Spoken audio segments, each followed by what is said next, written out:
नमस्कार दोस्तों, मैं अवनीश आपका सुनील क्लासेस में स्वागत करता हूं। सुनील क्लासेस स्टार्ट क्यों की गई है, इसके पीछे एक कारण है। सुनील क्लासेस शुरू करने के पीछे ग्रॉस रूट्स के बच्चों को अपने साथ जोड़ना है, जो बच्चे शिक्षा से दूर रह गए हैं। और हमारे जो ग्रुप है, हमने जो हमारे साथी जो हैं, हमारा जो पैनल है, उन सब ने मिल के हम लोग कई दिनों से इस पे विचार कर रहे थे। 6 महीने से लॉकडाउन के बीच में भी हम लोगों ने जब बाहर निकले बच्चों के लिए, तो वहाँ पर हम लोगों ने देखा कि बच्चे जो हैं सब कुछ तो पा रहे हैं, मगर उनके पास टेक्नोलॉजी ना होने, उनके पास पैसा नहीं होने के कारण जो है वो इस शिक्षा को नहीं ले पा रहे हैं। तो हमने क्या सोचा, हमने सोचा कुछ ऐसा किया जाए, कुछ ऐसे काम किए जाए जिससे कि इन ग्रॉस रूट्स के बच्चों को शिक्षा मुफ्त में पहुँचे। मुफ्त सरकार का भी यही है, जो सरकार भी चाहती है कि शिक्षा को मुफ्त में दिया जाए बच्चों को, और हमारा भी ध्येय यही है कि हम जो है शिक्षा बच्चों तक मुफ्त फ्री ऑफ कॉस्ट पहुंचाना चाहते हैं। हमारा panel Sunil sir, Dilip sir, Ajay sir, काफ़ी लोग का है जो आपको अलग अलग सब्जेक्टों के बारे में पढ़ाएंगे अलग अलग। और हमारी कोचिंग जो है फुल ऑन फुल आपको एसएससी, पेट, बीएड, वनडे एग्जामिनेशन जो भी होते हैं, सीटेट, यूपी टेट, जो भी वनडे एग्जामिनेशन होते हैं उसकी तैयारी के लिए बनाई गई है। जैसा कि मैं आप लोग मुझे बताया गया, मेरे पैनल मेरे गुरुजी जो हैं सुनील सर जो हैं, जिनकी ये सोच थी सुनील क्लासेस बनाने का। पहले इसका नाम कुछ और रखा जा रहा था, फिर उनकी सोच की वजह से हम लोगों ने सोचा कि क्यों ना उन्हीं के नाम से ही बनाया जाए इस कोचिंग का नाम। ये कोचिंग आप लोगों को ऐसा महसूस हो जाएगी कि आप भाई बंधु की तरह रह रहे हैं यहाँ पे, या आपको महसूस नहीं होने देंगे। हमारी भी यही कोशिश रहेगी कि आपको आपके परिवार जैसा माहौल दें। उसके साथ जो है हमारे पैनल में हमें जो सब्जेक्ट दिया है वो पॉलिटी, इंडियन पॉलिटी, भारतीय राज्य व्यवस्था दिया है।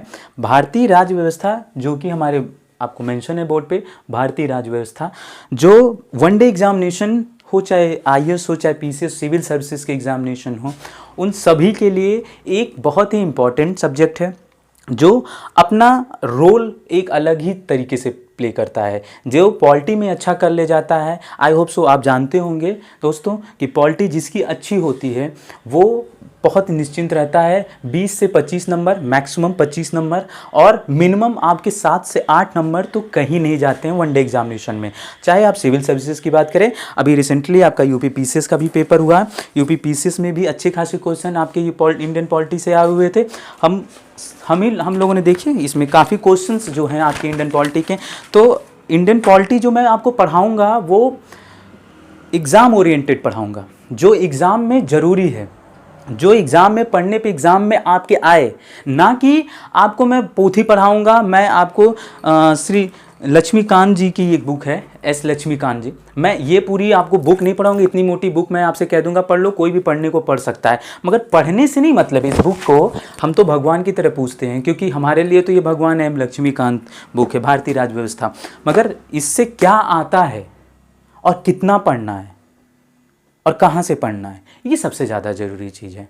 भारतीय राज्य व्यवस्था बहुत बड़ी है, 1 से 395 अनुच्छेद हैं। 395 अनुच्छेदों को आप नहीं याद करना है।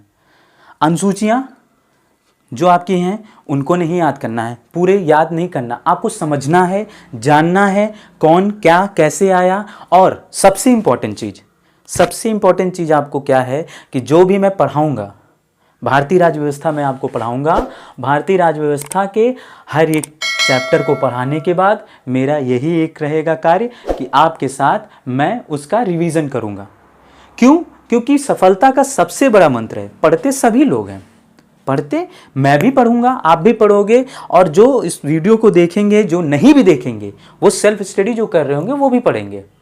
गुरु काम क्या करता है? सिर्फ पुशअप करने का काम करता है। वो सिर्फ रास्ता बताता है कि यहाँ चले जाओ, आप जाना आपको पड़ता है। अगर धोनी शतक मारता है तो उसके पीछे उसके गुरु का सिर्फ इतना हाथ है। अगर सचिन तेंदुलकर हैं, उनके पीछे उनके गुरु का सिर्फ इतना हाथ है कि उन्होंने उनको बताया कि आपको कैसे करना है। करना आप ही को है, और करना कैसे है ये भी बहुत इंपॉर्टेंट है जानना। तो आपको पढ़ाई सब लोग करते हैं, मैं पढ़ाई पे था, पढ़ाई सब लोग करते हैं, मगर पढ़ाई के साथ रिवीजन नहीं लोग करते हैं। और सफलता के लिए सबसे ज़्यादा जरूरी चीज़ है कि आप पढ़िए, पढ़ने के बाद उसका आप रिवीजन करिए। और मैं आपसे कह रहा हूँ 10% study, 90% revision. 10% study, 90% revision success mantra होता है। और जो लोग आप बड़े से बड़े IAS PCS बीट करने वाले अधिकारियों से, सिविल सर्विसेज जो फर्स्ट रैंक आते हैं, जो भी हायर पोस्ट पे जाते हैं, आप उनके इंटरव्यूज़ को देखिए, कैसे आप अपने आप को इनहेल करेंगे। आपके अंदर सबसे पहले आप क्यों करना चाहते हो, किस लिए करना चाहते हो, ये जुनून होना चाहिए। और एक बात याद रखिएगा, जब माइंड में, जब दिमाग में जुनून आता है, तब किसी की मोटिवेटर की ज़रूरत नहीं होती है। ये मेरी पहली क्लास है, इस वजह से मैं थोड़ा सा आप लोगों को थोड़ा सा टाइम ले रहा हूँ, नहीं तो टू द पॉइंट में बात करूँगा।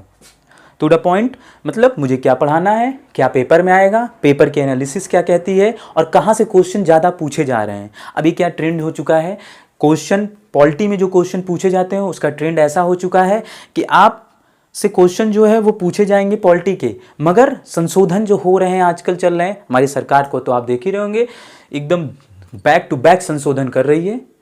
जैसे 104वां संशोधन, 105वां संशोधन, 101वां संशोधन, कहाँ से हुए, क्यों हुए हैं। अभी आपका OBC जो आयोग में संशोधन हुआ है, जो राज्यों को दे दिया गया है अधिकार, उससे पहले आपके संशोधन हुए। तो ये चीज़ें जो हैं, क्वेश्चन ऐसी जगहों से पूछे जा रहे हैं। शिक्षा से क्वेश्चन, आपकी नई शिक्षा नीति आई है, उससे क्वेश्चन पूछे जा रहे हैं। अच्छा, क्यों आई है शिक्षा नीति, किस अनुच्छेद के अंतर्गत आई है, GST कौन सा संशोधन, कितने % टैक्सेशन रेट हुआ है, कितना क्या हुआ, तो ये इसके अंतर, ये हमारा जो है किस संशोधन के अंतर्गत आता है, इसको हम जानेंगे। अच्छा, अब मैं अपने सब्जेक्ट पे आता हूँ कि पॉइंट क्या है हमारा, हमको क्या पढ़ना है, क्या छोड़ना है, और हम आपको सत्यता बता रहे हैं कि कम पढ़ना है, ज़्यादा रिवाइज करना। क्योंकि माइंड हमारा क्या करता है, काम क्या होता है मेरे माइंड का, हमारे माइंड का काम होता है कि आप किसी चीज़ को पढ़िए,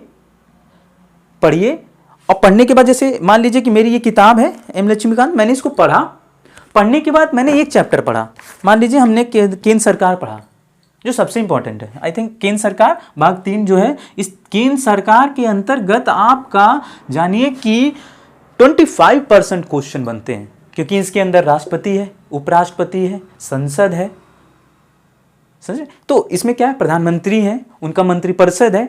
तो इसके अंतर्गत इतने अनुच्छेद हैं, इतनी अनुसूचियां कितने जोड़ा गया है कि आप को अगर इतना तैयार करते आप, केंद्र सरकार, स्थानीय सरकार, संवैधानिक निकाय, गैर संवैधानिक निकाय और संवैधानिक ढांचा, मैं आपको बता रहा हूं कि आपके 60%, 50 to 60% क्वेश्चन यहां से पूछे जा रहे हैं। अभी ना हो आप पेपर उठा के देख लीजिए कि यहां से क्वेश्चन कितने पूछे जा रहे हैं। तो हमें कितना पढ़ना, और हमारे माइंड का भी एक काम होता है कि मान लीजिए हमने एक चैप्टर पढ़ा, संवैधानिक ढांचा, संवैधानिक ढांचा जब हमने पढ़ा तो संवैधानिक ढांचा के अंतर्गत मिनिमम आपके 10 से 11 चैप्टर हैं। 11 चैप्टर से आपका जो है कम नहीं है संवैधानिक ढांचा। आप लक्ष्मीकांत उठा के देखिए, 11 चैप्टर आपके हैं। लास्ट में संविधान की मूल संरचना जो होती है, संविधान की मूल संरचना जो है वो आखिरी है संवैधानिक ढांचा। तो 11 चैप्टर आपको मैं नहीं पढ़ाऊंगा, मगर संवैधानिक ढांचा के अंतर्गत जो 11 चैप्टर में जो मुख्य चीजें हैं जो आपके पेपर में आती है, मैं वो पढ़ाऊंगा।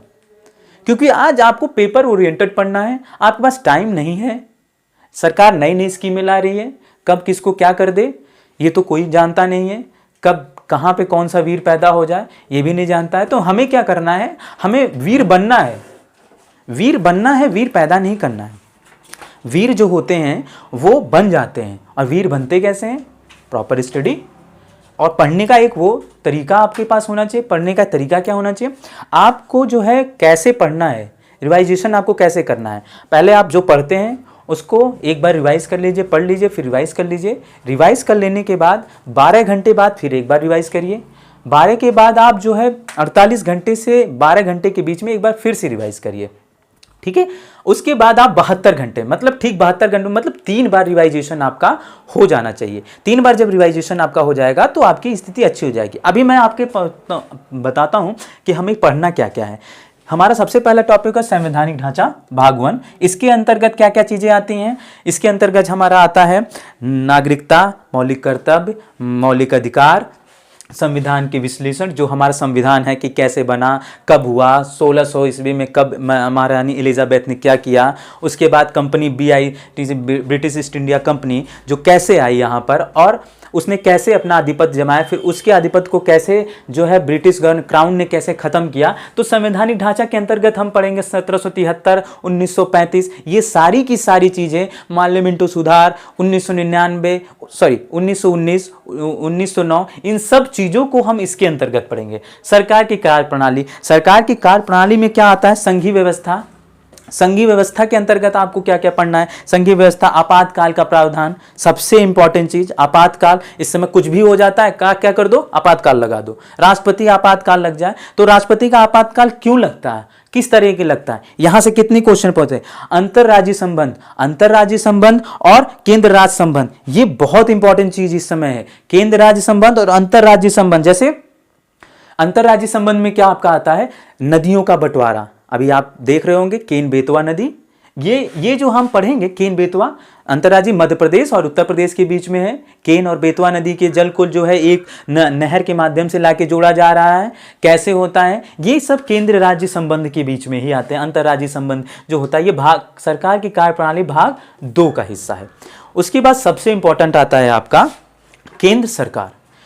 केंद्र सरकार जब आता है ये आपका मास्टर स्ट्रोक कहलाता है, ये आपके पॉलिटी का मास्टर स्ट्रोक है। उसके बाद आपका राज्य सरकार, फिर स्थानीय सरकार, जिसको जो आजकल चल रहा है। स्थानीय सरकार में क्या क्या चीज़ें आपकी आएंगी, इसमें सबसे ज़्यादा इंपॉर्टेंट चीज़ आएगी आपकी कि आपके अंदर पंचायतें आ जाएंगी, निकाय आएंगे, पंचायत, निकाय, कौन, नगर निकाय, ठीक है, तो जिला पंचायतें, ये इसी के अंदर है। 73 संविधान संशोधन हुआ था। संवैधानिक निकाय ये और गैर संवैधानिक निकाय ये 7वां। और एक इंपॉर्टेंट चीज है केंद्र शासित प्रदेश और विशेष क्षेत्र। आजकल ये मुद्दा बहुत तगड़ा बना हुआ, बहुत ज्यादा इसकी मांग है, बहुत ज्यादा इससे क्वेश्चन पूछे जा रहे हैं।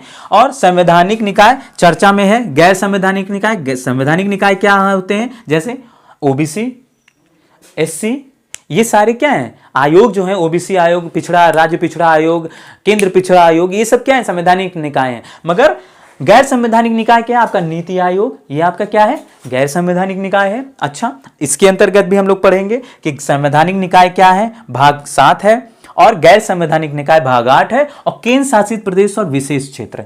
केंद्र शासित प्रदेश और विशेष क्षेत्र, विशेष क्षेत्र का कुछ ऐसे प्रदेश है जिनको विशेष क्षेत्र का दर्जा मिला हुआ है, वो उसके बारे में हम यहाँ पढ़ेंगे। और केंद्र शासित प्रदेश आप जान ही रहे होंगे, जैसे हमारा लद्दाख, जैसे हमारा जम्मू कश्मीर, ठीक है। तो ये क्या आते हैं जैसे, और जो हमारे जितने भी केंद्र शासित प्रदेश आते हैं उनके अंदर किसका गवर्नर होता है, कौन राज्यपाल होता है, ठीक है। तो वो उसके अंतर्गत हम भाग 6 में पढ़ेंगे। तो हमारा बस हमको क्या करना है, आपको सिर्फ इतना करना है, मैं आपको PDF भी इसकी प्रोवाइड कराऊंगा, आपको जो है स्टेप बाय स्टेप इसके बारे में बताऊंगा भी कि क्या कब पढ़ना है और कितना पढ़ना है, कब क्या और कितना। और आपको एक काम करना है कि आपको जानना है कि क्या पढ़ना है और क्यों पढ़ना है, क्यों पढ़ रहे हैं हम, ठीक है। उसके साथ आपके जो है रेगुलर टेस्ट ऑर्गेनाइज किए जाएंगे। हर चैप्टर के खत्म होने का, संवैधानिक ढांचा खत्म होगा उसके बाद आपका एक टेस्ट ऑर्गेनाइज किया जाएगा। टेस्ट ऑर्गेनाइज उन्हीं क्वेश्चनों पर किया जाएगा जो आपके बैक पेपर होंगे, जो पिछले सालों के पेपर होंगे, उसकी प्रैक्टिस आपको कराई जाएगी। साथ में आपके जो है मॉक टेस्ट भी ऑर्गेनाइज कराए जाएंगे, जिससे आप अपने आप को चेक कर ले। उसके साथ मेरा आप लोगों से एक निवेदन भी है कि आप मेरे चैनल को, सुनील क्लासेस को लाइक, सब्सक्राइब और शेयर भी करें, जिससे हमारा मनोबल बढ़े और उन गरीब बच्चों के इससे जो भी चीज़ पॉजिटिव आएगी वो हम गरीब बच्चों में, इस पूरी संस्था की तरफ से, पूरी संस्था ने यही तय किया है। जो हमारे साथ पैनल जुड़ा हुआ है, जो सुनील सर हैं, जो अजय सर हैं, जो दिलीप सर हैं, रानू सर, जो भी लोग हमारे पैनल में हमारे अध्यापक हमारे हैं, सब ने यही डिसाइड किया है कि हम लोगों ने वो दिन देखे हुए हैं कि कोरोना काल में बच्चों को भोजन भी नहीं और शिक्षा भी नहीं, दोनों से दूर हो गए थे।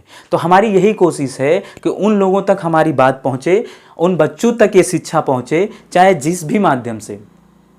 तो हमारी यही कोशिश रहेगी कि हम उनके तक किसी भी तरीके से सरल माध्यम में जल्दी से जल्दी और सरल से सरल माध्यम में पहुंचे, जिससे कि समय बहुत तेजी से निकल रहा है और उनकी मदद की जा सके। तो मेरा आप लोगों से निवेदन है कि आप इस चैनल को लाइक, सब्सक्राइब और अपने आशीर्वाद को दें। धन्यवाद दोस्तों।